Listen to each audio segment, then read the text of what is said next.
Така, какво ни трябва? За да стартираме асемблер на виртуална машина, VirtualBox или подобен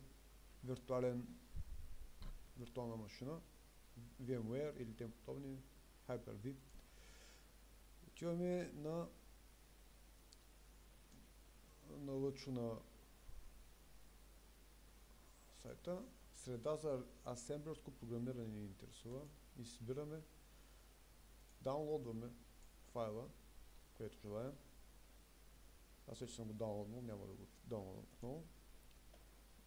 Тази програма тук се дърпа, инсталира, всичко е straightforward, няма какво да обясняваме, има видеото за това.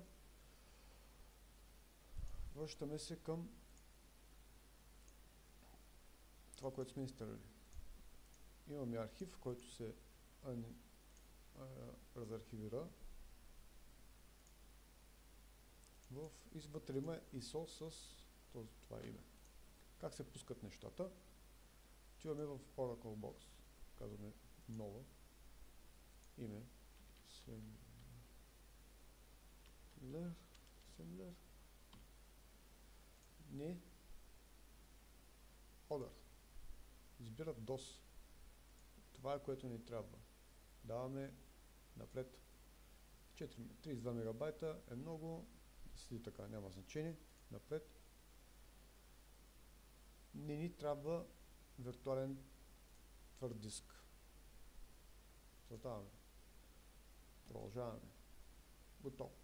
Сега трябва да зададем откъде ще пуснем CD-то. Това се случва. Къде се случва? Настройки. Имаме съхранение. Празно. Тази иконка. Аз съм го намерил тук. Можете да избира се от тук. Намира се. Където е мястото. Избира. Отвори.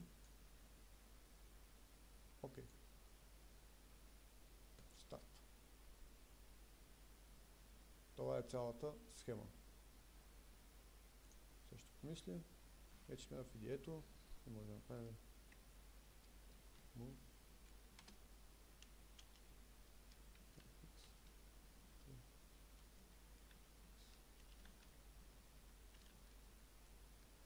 Alt и X билдба. Съответно, като дадем F7